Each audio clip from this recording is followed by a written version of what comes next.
Sin is a varied and intricate concept within the Christian faith. For Christians, various gradations and classifications of sin emerged as the Christian canon formed, and as people attempted to determine the levels of sin's egregiousness and severity. One of the most enduring schemes of early Christian belief on sin came to be known as the 7 cardinal or capital vices, or the 7 deadly sins. These sins are gluttony, lust, greed, anger, sloth, envy, and pride. A brief history: the 7 deadly sins have a great deal of scriptural basis, and the early church fathers and mothers arrived at them through much deep thought and meditation upon the biblical texts. Though not formulated as any cohesive list in the New Testament writings, a good starting point can be found in the Gospel of Mark. For it is from within, from the human heart, that evil intentions come: sexual immorality, theft, murder, adultery, wickedness, deceit, envy, pride. All these evil things come from within, and they defile a person. Mark 7 verses 21-23.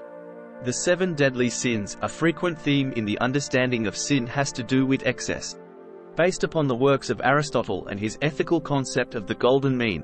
For Aristotle, virtue was often found in the mean between 2 poles of excess. For example, the virtue of courage was found between the excesses of cowardice and foolhardiness. Much of Christianity's ethos concerning virtue can trace its lineage to Aristotle. The antithesis of each of these sins will be a virtue, as enumerated in the following list. Gluttony. Gluttony is the desire for excess food and drink, and its antithesis is temperance. By no means should one think that eating and drinking is a sin, simply the desire for excess is where things go wrong. But why should excessive consumption be a sin? Excessive drinking of alcohol should be an obvious example. To be sure, some alcoholic consumption was expected in the ancient world and is enshrined in the act of Holy Communion. However, excessive drinking lowers the inhibitions of the user and can cause one to act irrationally, dangerously, or even violently.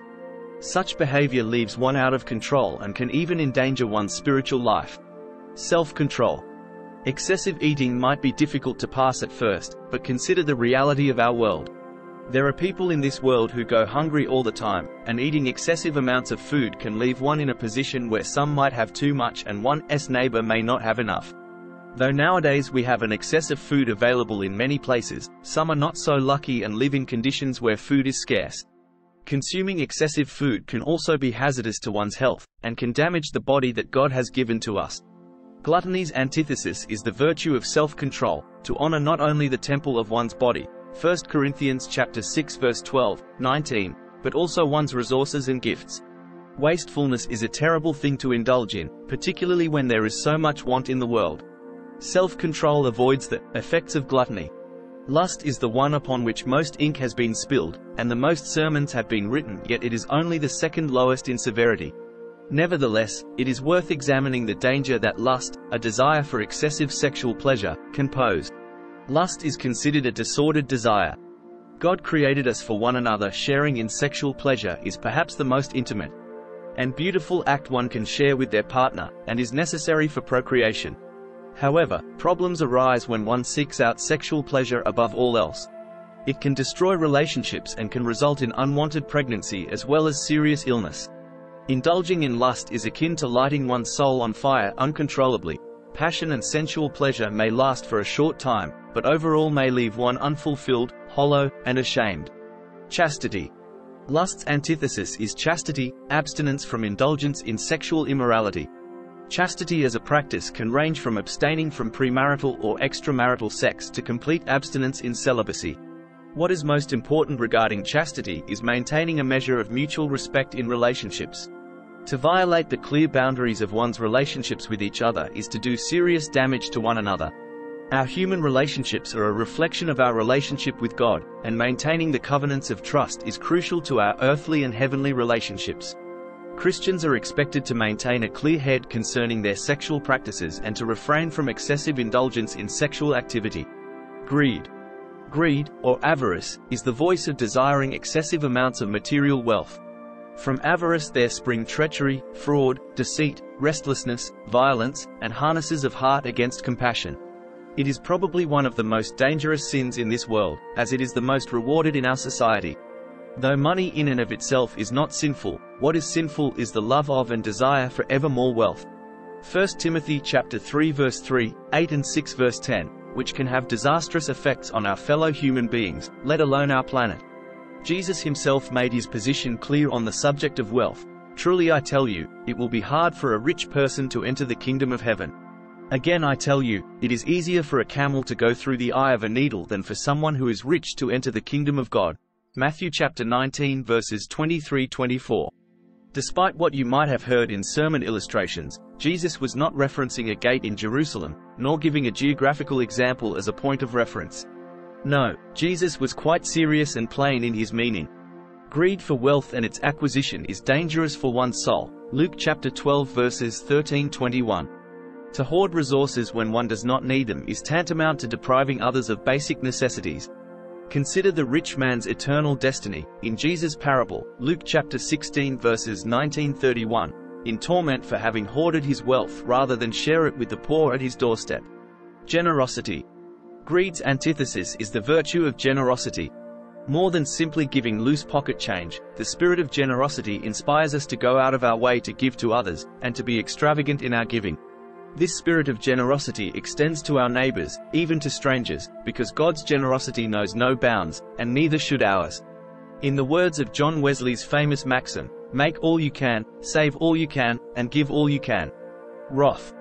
Wrath, or excessive anger, is an outward and damaging vice and has the most apparent and visible effects of the 7 deadly sins. Everyone experiences anger in different ways.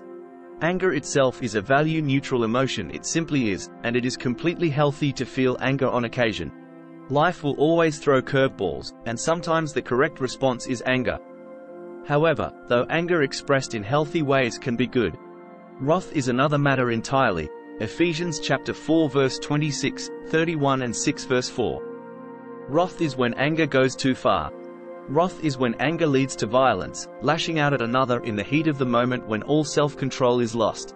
The wrathful person is always riled, while the angry person is perturbed just for a little while. Wrath is an all-consuming fire, a way of life where one is never centered. It is a miserable existence, to live consumed by wrath. Patience. The antithesis of wrath is patience. Wrath is quick to act, quick to explode, and quick to find blame. Patience requires time. It lets the fires of rage settle so that one may address a problem calmly, with a cool head. Patience is firm, yet fair. It allows a person to act with integrity and thoughtfulness. Wrath only enables violence and hate. Sloth. Sloth is in many ways the polar opposite of wrath. If wrath is caring too much, then sloth is complete apathy. Usually categorized as laziness, in truth, sloth is far more insidious. Apathy makes one care not at all about others, and soon, not even about the self. Apathy lets everything go to a dangerous degree, as it makes one believe that existence is itself pointless. The desert fathers and mothers often called it the noonday demon, as it frequently caused a variety of effects within a person, from abject restlessness to despair and despondency. In truth, sloth is a manifestation of the loss of hope. It is indulgence in inactivity for the sake of a belief that all activity is pointless, and can achieve nothing. It bears the enormity of the weight of the world on its shoulders, and says that nothing good is truly possible, so why bother? Why bother doing good for one another when such great evil in the world seems to outweigh it? Why bother taking care of oneself when one is but 1 in 8 billion people on this planet? The day stretches on into eternity for one afflicted by sloth, and so causes one to do nothing at all, paralyzed by fear. Sloth's antithesis is the virtue of diligence or perseverance. Romans chapter 5 verses 2-5, Hebrews chapter 12 verse 1. Perseverance can see past the noonday demon to the real good one might enact in the world, even for just one person. Perseverance stands in the face of hopelessness and dares to move anyway, to put effort into one's work for the joy of knowing that every action has consequences, even the smallest of moves. Envy. Like jealousy, envy is a subtle vice. It can go unnoticed and grow until it consumes a person entirely. Envy is the excessive desire to have what others have, James chapter 3 verses 14-16, whereas jealousy is the excessive desire to prevent others from accessing what one feels is one's alone. The sin of envy is so serious it is given explicit prohibition in the 10 Commandments, you shall not covet anything that belongs to your neighbor, Exodus chapter 20 verse 17. Envy is dangerous because it can lead to wrath, greed, gluttony, or lust. Jealousy can cause one to do horrible things to enact vengeance against perceived slights. Much like the other vices, though, there will never be enough to satisfy envy or jealousy. Combating envy and jealousy takes a substantial amount of self-awareness and control, and even then, this vice can still linger in the heart. Charity. The antithesis of envy and jealousy is the virtue of charity, more specifically fraternal charity. To engage others with charity is to rejoice in the success and good fortune of your sibling in Christ, to not begrudge them their happiness but to share in it. It removes the self-centered nature of envy with the self-giving attitude of love. Pride. Pride is the king of all vices, the chief sin among all others. The vice from which all other vices ultimately flow is pride. The primary transgression of pride is idolatry, removing God from the center of worship and replacing God with one of our own makings, usually in our image. To be prideful is to love oneself over all others. Romans chapter 1 verses 21-23. There does need to be a distinction between normal pride and the arrogant pride the scriptures speak of, however. Some pride is good and healthy, such as pride in a hard day's work, pride over a child's success, and the pride of knowing one is doing good for the world through charity and goodwill. However, all vices are practices and desires in excess. Excessive pride is thinking one's good work and actions trump all other people's, and that one is more important than anyone else. The old word for this kind of pride is vainglory, and that seems to cut to the heart of it. Vanity and glory-seeking are destructive elements of pride. Humility. Pride's antithesis is the virtue of humility. To combat pride, one must remove oneself from the center of one's universe and replace oneself with God as the proper object of worship. A healthy sense of self and humility can address a multitude of problems, and remove temptations of self-worship along with a host of other vices in the process. Two traditions. Both traditions offer insight regarding the definition of sin. In the Catechism of the Catholic Church, sin is defined as failure in genuine love for God and neighbor caused by a perverse attachment to certain goods, and that sin wounds the nature of man and injures human solidarity. In the Eastern Orthodox tradition, it is the removal of man from God's will and grace, a violation of the laws of God.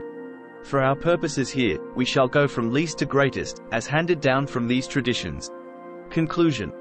The 7 deadly sins are a helpful framework for understanding the nature of vice and the temptations that we face in our lives. Knowing each sin and its antithesis virtue can help us to better live out a Christian life, aware of how sin operates and tempts us. With prayer and the guidance of a loving faith community, one can overcome the temptations of sin that plague us, and recenter our attention on God and the fruits of a Christian life. Thank you for watching. Like, share and comment. Don't forget to subscribe.